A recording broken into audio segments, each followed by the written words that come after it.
নমস্কার।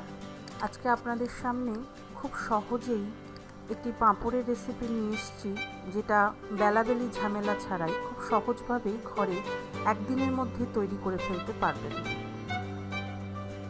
চলুন তাহলে তৈরি করি। প্রথমে আমরা 1 কাপ সুজি নিয়েছি। এখানে আপনার যেরকম কাপের সাইজ থাকবে সেরকমভাবেই কাপের সাইজটা নেবেন। সেই 1 কাপ সুজি আমরা নিয়েছি। এবার এতে দেব 1 চামচ ময়দা। যদি 1 কাপ সুজি নেন তাহলে 1 চামচ ময়দা দেবেন। যদি হাফ কাপ সুজি নেন তাহলে হাফ চামচ ময়দা দেবেন। এবার এতে আমরা দেব 1 চামচের থেকে একটু কম নুন। নুনটা খুব বেশি দেবেন না, কেননা পাঁপড় শুকিয়ে গেলে নুনের পরিমাণ বেশি হয়ে যাবে। এবার এটাকে আমরা ভালো করে মিশিয়ে নিয়ে মিক্সিতে একটা মিহি গুঁড়ো করে নেব। দেখুন আমাদের গুঁড়ো হয়ে গেছে, একদম পাউডারের মতো গুঁড়ো হয়ে করতে হবে। এটা ঠিক পাউডারের মতো হয়ে গেছে। মিহি গুঁড়ো করে নেওয়ার পরে এবার এটাকে আমরা একটা বাটির মধ্যে ঢেলে নিচ্ছি। আমি এবার এতে কিছু ফ্লেভার অ্যাড করব। আমি এখানে গোটা জিরে দিচ্ছি, ফ্লেক্স, চিলি ফ্লেক্স যদি আপনাদের ঘরে না থাকে তাহলে গোটা শুকনো লঙ্কাও আপনি এখানে কুচি কুচি করে দিতে পারেন। এর সঙ্গে আপনি আরও অন্য রকমের ফ্লেভার অ্যাড করতে পারেন আপনার পছন্দ মতো, যেমন গোলমরিচ, গোটা গোলমরিচকে ক্রাশ করেও আপনি এখানে দিতে পারেন। আবার নইলে এর সঙ্গে একটু কারি পাতাও দিতে পারেন। আপনার পছন্দ মতো আপনি স্বাদ এতে অ্যাড করবেন। এবার এতে আমি ঠিক যে কাপে সুজি নিয়েছিলাম সেই কাপেরই পরিমাণে আমি 1 কাপ জল দিচ্ছি। জলের পরিমাণটা এখানে খুব ইম্পর্ট্যান্ট। যদি জলের পরিমাণটা ঠিক না হয় তাহলে গোলাটা ঠিকঠাক হবে না। তাই এখানে আমি প্রথমে একটু একটু করে জল দিয়ে এটাকে আমি গুলিয়ে নেব। এটার পাতলা একটা কনসিস্টেন্সি আসবে, তাই এখানে আমি ওটা গুলিয়ে ঢাকা দিয়ে কিছুক্ষণের জন্য 10 মিনিটের মতো রেখে দেবো। অন্যদিকে আমি একটা কড়াই বসিয়েছি। এতে আমি 2 কাপ মতো জল দেব। আমি 1 মগ জল দিয়েছি। এর উপরে একটা এরকম থালা, সবার বাড়িতেই নিশ্চয়ই থাকে, তো থালা একটা নিয়ে আমি এর উপরে এটা দিয়ে দেবো আর জলটা ফোটা পর্যন্ত এটা ঢাকা দিয়ে রেখে দেবো। জলটা গড়গড়িয়ে যখন ফুটবে, রেখে দিয়েছি। গোলাটা 10 মিনিট হয়ে গেছে। তার সাথে আমরা এখানে আর একটা বাটিতে, বড় বাটিতে, এখানে আমরা কিছুটা পরিমাণ জল, ঠান্ডা জল, এমনি আপনি যদি ফ্রিজের জল ব্যবহার করেন সেটাও রাখতে পারেন। কৌটোর ঢাকনা এরকম থাকি বাড়িতে, বা কারুর প্লেট থাকে। আমার কাছে টিফিনের ঢাকনা দুটো ছিল, এরকম প্লেট কটা ছিল, সেরকম ধরনের আমি নিয়ে নিয়েছি, এরকম ফ্ল্যাট। এবার গোলাটা দেখুন একটু ঘন হয়ে গেছে। এতে আমি অল্প অল্প করে একটু করে জল মেশাবো আর গোলাটাকে একদম পাতলা করে নেব। যতটা পাতলা করা যায়, খুব বেশি পাতলা করবেন না, মোটামুটি একটা পাতলা মতো ব্যাটার এখানে হবে। এবার ওই প্লেটগুলোর মধ্যে আমি দেখুন কোনো তেল কিছুই দিচ্ছি না, শুধুমাত্র প্লেটের মধ্যে আমি 1 চামচ মতো গোলাটা দিয়ে দিলাম। দিয়ে এটাকে এরকমভাবে আমরা ঘুরিয়ে নেব, পুরোটা ছড়িয়ে দেবো পুরো প্লেটটার মধ্যে। এরকমভাবে সব কটা প্লেটই আমি এক এক করে রেডি করে নেব। 1 চামচ করে ব্যাটার আমি প্লেটের মধ্যে দেব আর দিয়ে এরকম করে ঘুরিয়ে পুরো প্লেটটার মধ্যে ব্যাটারটাকে আমরা মাখিয়ে নেব। যত পাতলা হবে ততই ভালো, তবে একদম জলের মতো পাতলা রাখবেন না, একটু তার থেকে কম হবে সেরকম পাতলা রাখলে সব থেকে ভালো হয়। তাহলে পাঁপড়গুলো পাতলা হবে, পরে ভাজার পরে মুচমুচে হবে। দেখুন আমি এভাবে ছড়িয়ে নিয়েছি। এরকম এক এক করে আমি পরপর সব কটা প্লেটই রেডি করে নেব।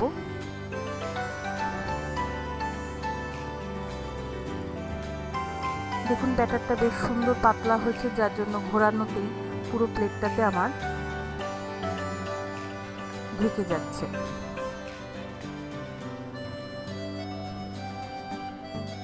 কিছু ক্ষেত্রে এবার আমরা গোলাটাকে সরিয়ে রাখবো। আমাদের জল এতক্ষণে ফুটে গেছে।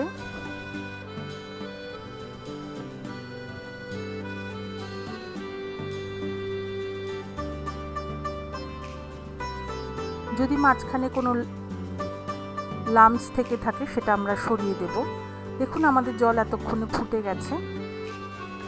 এবারে ঢাকনাটা সরিয়ে নিয়ে এই ফুটন্ত জলের ওপরে আঁচটাকে একটু মিডিয়াম করে নিয়ে এই ফুটন্ত জলের ওপরে আমরা একে একে প্লেটটাকে বসিয়ে দেব।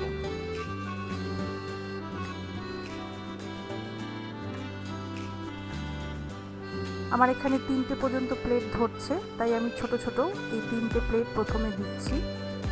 এবার এটাখানে দিয়ে ঢাকনাটা আবার দিয়ে আমি 30 থেকে 40 সেকেন্ডের জন্য এটা ঢাকনা দিয়ে রাখবো।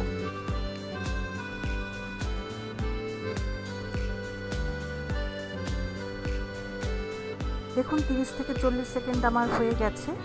এগুলো দেখুন কি সুন্দর ভাপে পুরো সেদ্ধ হয়ে গেছে। এবার এটাকে আমরা নিয়ে সোজা ওই বাটিতে যে আমরা ঠান্ডা জল রেখেছিলাম সেই ঠান্ডা জলের বাটিতে এটা আমরা ডুবিয়ে দেব।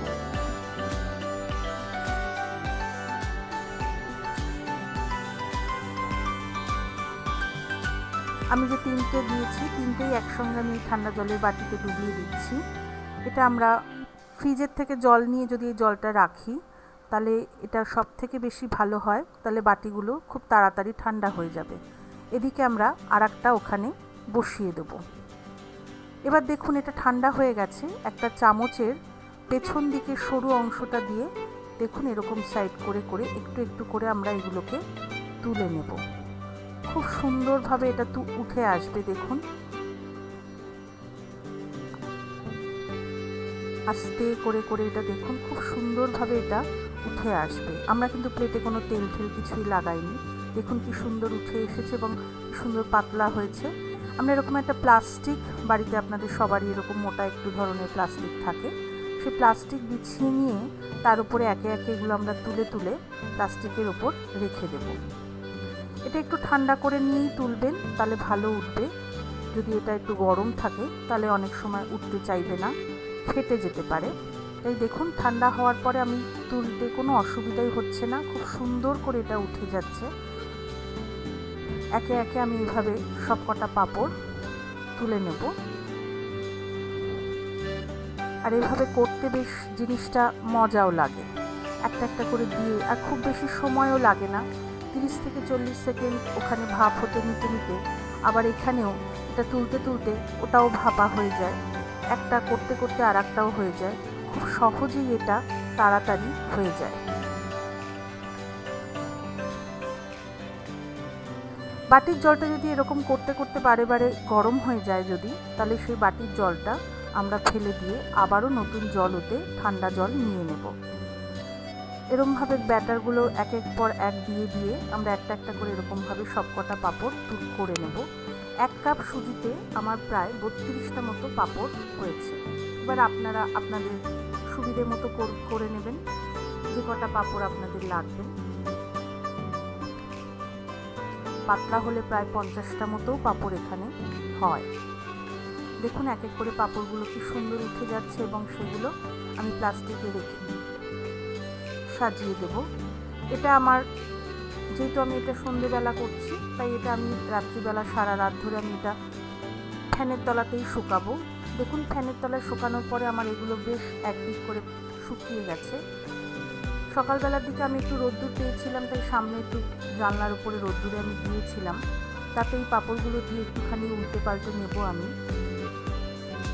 রোদ্দুরে একটু রোদ খাইয়ে নিলে এটা আরও বেশি অনেক দিন ধরে আপনি এটাকে স্টোর করে রাখতে পারবেন। দেখুন আমাদের একদিনের মধ্যেই পাঁপড়গুলো কি সুন্দর মচমচে হয়ে শুকিয়ে গেছে। এবার আমি আপনাদের ভেজে দেখাচ্ছি পাঁপড়গুলো। তেলটাকে গরম করে নিয়ে পাঁপড়টাকে যেভাবে ভাজতে হয় ভেজে নিয়ে দেখুন কি সুন্দর ফুলেছে, খুব সুন্দরভাবে পাঁপড়টা হয়ে গেছে।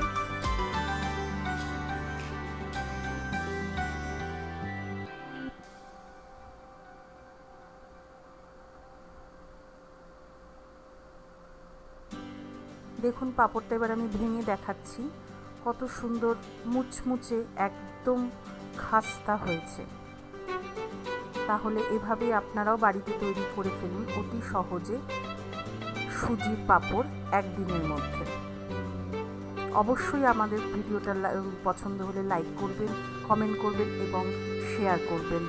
নতুনরা অবশ্যই সাবস্ক্রাইব করবেন।